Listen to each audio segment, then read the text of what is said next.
Hey everyone, thank you for tuning in to the community conversation brought to you by Prototype Training Systems, home of CrossFit Prototype. The community conversation highlights a different member of the Prototype community each week and allows them to tell their story, share their life experience, and communicate their perspective on all things fitness. We've all listened to podcasts and watched YouTube videos that highlight some of the world's greatest leaders and visionaries, and these people walk amongst us every day.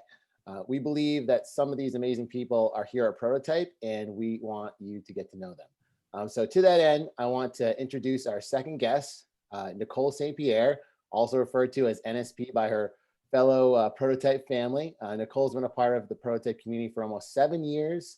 Actually, I think it'll be 7 years in just a few months. In March.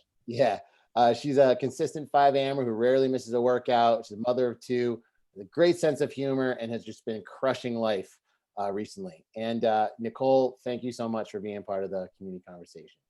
Thank you for the very nice introduction. I don't know if I deserve all that, but I appreciate it. Very well deserved. So first question here, Nicole, tell us your story. Give us a little bit of depth, background on who you are, your fitness journey. I know you were doing CrossFit and fitness before you came to Prototype. Give us a little bit of information on that. Okay. It was a beautiful night, July 18th, 1979. My mother was only in labor. I'm just kidding. I'm from Central Massachusetts, originally, pretty simple small town life. Ended up moving to Korea. I was a teacher in South Korea after college. I went to UMass Amherst, studied business, came back, lived in Colorado, and I was in sports marketing there. So we booked celebrities, athletes, and entertainers and speakers for events and appearances. So I've gotten to have some pretty neat experiences with that. And that's kind of the professional side. That has not been happening so much for the past few months, just because of, obviously, there's not really events, and that's what we do. So I've recently been transitioning to another career that I'm working on right now that maybe we'll get into a little bit later. Yeah. And fitness wise, I was, not like an amazing athlete in high school. I did gymnastics. I was a cheerleader, like a real cheerleader, like a competition cheerleader where we went to nationals in Florida and that kind of stuff.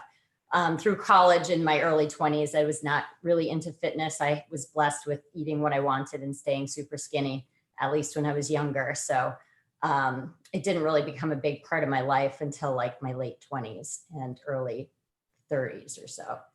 Do you want me to keep going, or you're telling us your story? So I didn't know that you were in Korea.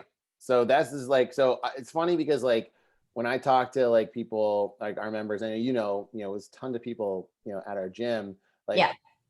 And the reason why we do these things is like, I don't even know like everyone's background and story. I mean, you think like everyone, you don't. I didn't know you live in Korea. Like, that's cool. Tell us a little bit about that experience. Like that's really interesting. So I actually was previously married, and I met him on spring break. He was at West Point. I was at UMass, and we met one March on spring break, got married the following spring break on a rainy Monday afternoon in Wichita Falls, Texas. And he was basically, it was shit or get off the pot. So we got married, and then I went with him to Korea. And while there, I just kind of went out on my own, like rode the bus, and like, I knew I could probably get a job as a teacher because they really like the American accent. So I just kind of did a little research online. It was like 2002. So there wasn't like a ton, but walked into an English school, and they ended up hiring me. And so I taught kids from like 3 or 4, because in Korea, you start at 1 year old. Like when you're born, you're not 0, you're 1. Anyway, so they do it differently. But anyway, so I was a teacher there and taught kids, up through like the junior high school level. I loved the food and the culture. It was very interesting. Definitely missed home, did a lot of traveling there, went to China, Japan, Thailand, Australia. So it was kind of cool to be able to see that part of the world and work and live in that culture. And also, I think the most interesting part of it was being able to be a minority, because nowhere, else in my life have I ever been a minority. So I feel like that's a really eye-opening kind of interesting perspective that everybody should have at some point. Yeah, I can't speak from experience. I can only say that that experience sounds pretty amazing. You say you traveled a lot. Like what was your like favorite all time? Doesn't have to be during that time period, but what's like your favorite place you've ever traveled? That's a good question. Probably Australia. It was just so beautiful. The people were so interesting. I mean, I was at the beach most of the time, and I really loved Australia. And Bangkok was pretty cool too. Some seedy stuff, but some pretty interesting stuff, and the food was amazing.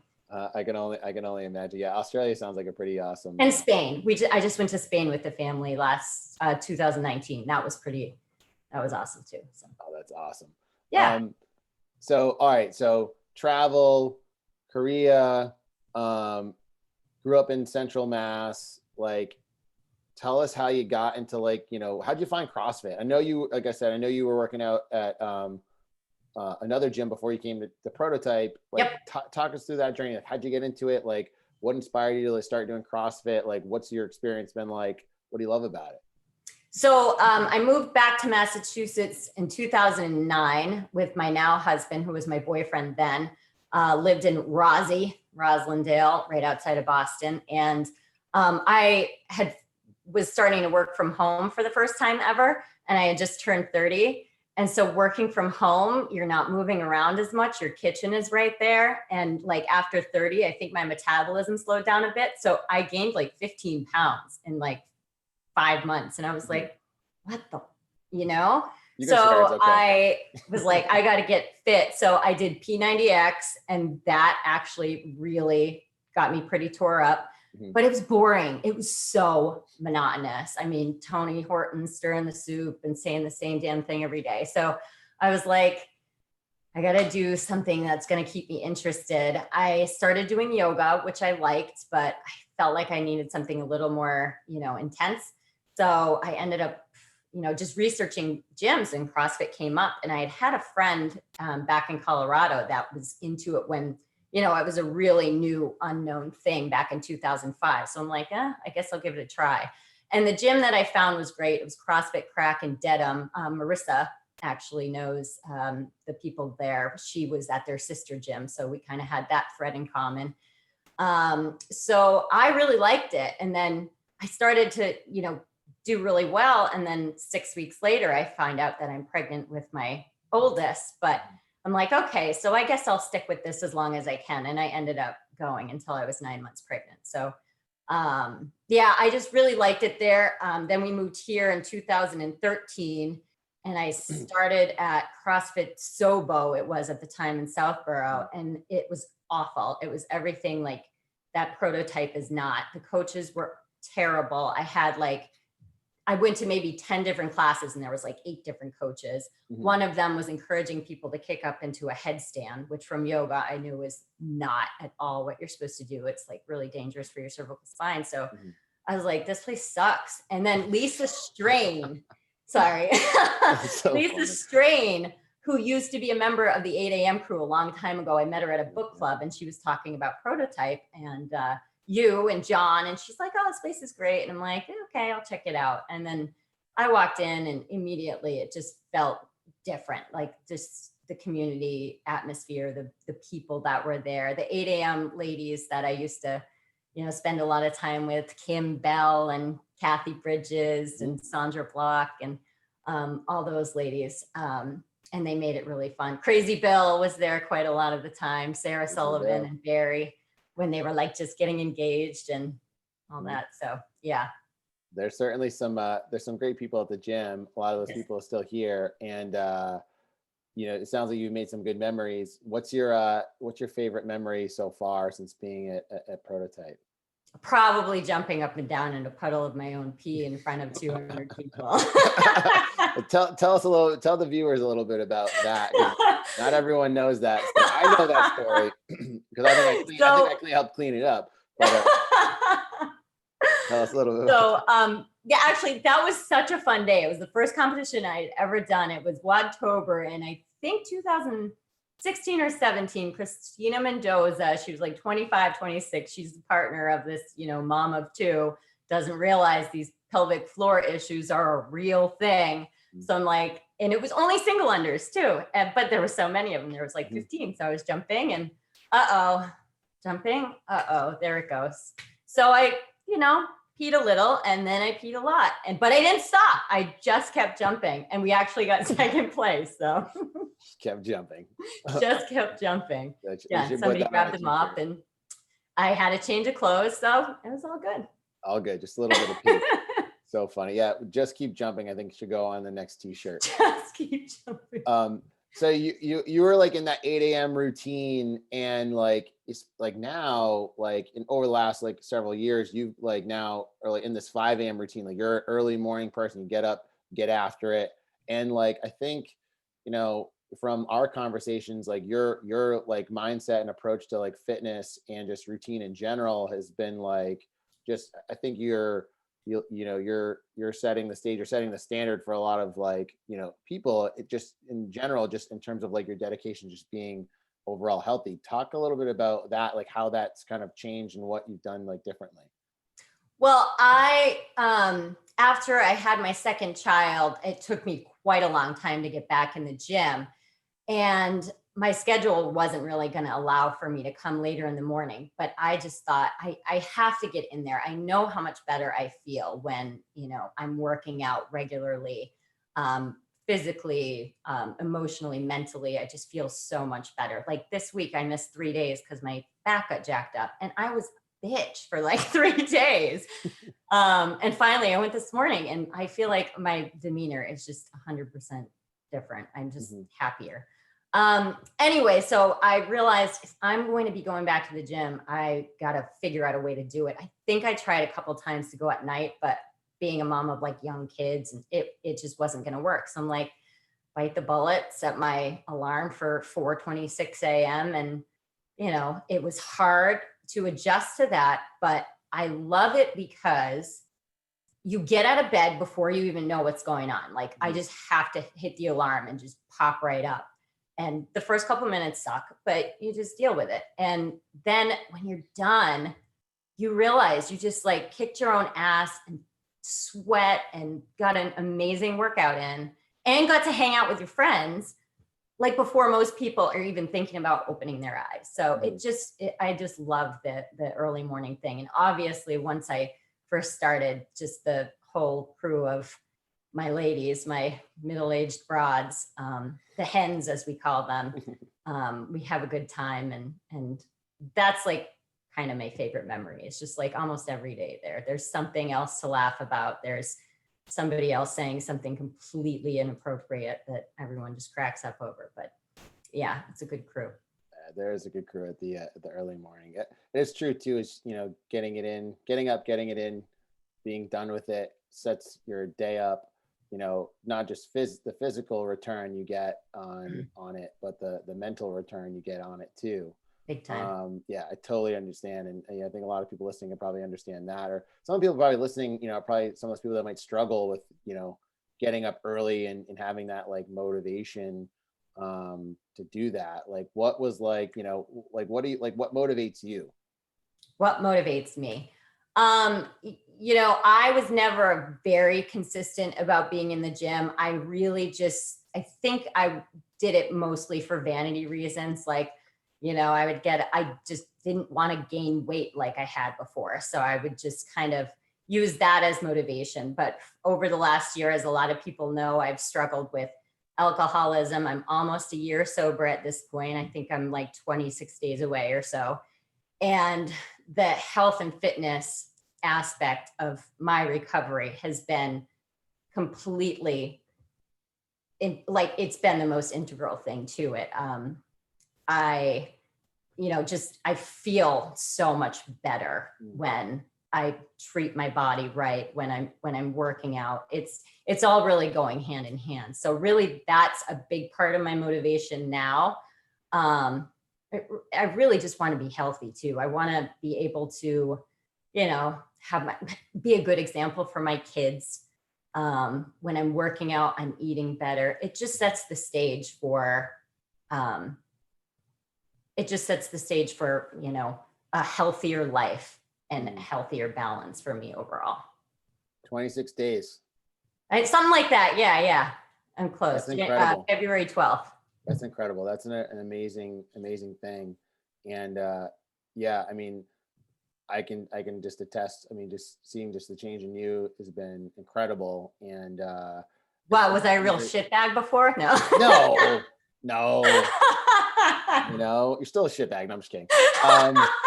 No. But you know, I one thing I didn't mention when we started this thing is like in you know, obviously 2020, the dumpster fire of what 2020 is, you actually made it to be a pretty monumental year. I think you won like every single one of the challenges that we did at Prototype. I didn't do the last one, but I know I was going to say when you asked me to do this, I'm like, I think people are sick of me, Mike. I don't think they want I don't know. I think people have a good opportunity to learn some things, and you know, obviously get to know you too. So you know, with that said, I got a few more questions, right? And this is like what I did in the last one. So three questions. Okay. Fire. Favorite movie or TV show of all time? Or TV show. Mm-hmm. Recently, Yellowstone has been. I watch anything else now, and I'm like, this isn't Yellowstone. Yellowstone's really good, and like Game of Thrones, Sopranos. Sorry, I know you said one, but okay. So those three. So Yellowstone. I actually was watching that a little bit. I think I got through like a few episodes. That was one with like Ryan Phillippe. No, Kevin Costner. Oh, I'm thinking of a different show then. What am I thinking of? Yellowstone. Oh, okay. No. You're talking about, okay, Yellowstone. Got it. I haven't watched that yet. I have watched Game of Thrones and Sopranos. That's tough between those two. It is. They're so different. They're so different. Yeah. I gotta go with Sopranos. That's me personally, but yeah, people out there listen to Game of Thrones. Next question: favorite musician or artist? Oh, all time. Band, musician. Musician or artist? I don't know. There's too many genres. There's just too many to pull from. What's yours? Easy. Dispatch. Me too. No. I actually loved them in college. Like I totally did. I listened to tapes all the time back at UMass. They played at UMass live. Yeah, for sure. They're still going strong. Yep. They have like a few new albums out. They're great. They're fantastic. They've been for 20. So we got to get an answer though. Stuck on a desert island. You should have told me you were going to ask me this, and then I would have thought about it. I can't. God, come back to it. All right. Favorite thing you do when you're not working out or at the gym with your family? I love being at my mom's pool. Like we just hang out. The kids eat their little popsicles. Like I have races with my brother and my husband, and swim around with the kids. It's just like the most wholesome, happy summer fun. Yeah. That's awesome. Where's your mom? Where is it still Central Mass? Yeah, Templeton, Massachusetts. That's cool. Okay, we're going back to the question. Favorite musician and artist?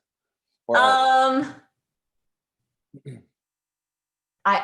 can only think. What are you listening to right now? My kids, all they listen to right now is like 80s rock. They're like Def Leppard and Guns N' Roses and Whitesnake. And I love that stuff, but I don't feel like it's a favorite, and I couldn't pick just one. All right, then we'll go with that. I think you're a good person. Thank you. I think that, I'm not going to leave you hanging on that. Well, Nicole, thank you again for being part of the community conversations. It means so much to me and obviously everyone at Prototype. And then for everyone at home, thank you for watching, tuning in. Remember, every week, we're going to be releasing a new community conversation with a new guest to get your week started. To be the first to know when a new community conversation is posted, subscribe to our YouTube page or join our daily brief newsletter. These videos are also posted in our community members only club on Facebook. If you're not part of that for some reason, let us know. We'll add you in. And then lastly, if you're interested in being on the community conversation, just shoot us a message and we would love to have you. So until next time, much fun, guys. Thank you. And thank you again, Nicole. And we appreciate it. All right. Thanks, Mike. You got it.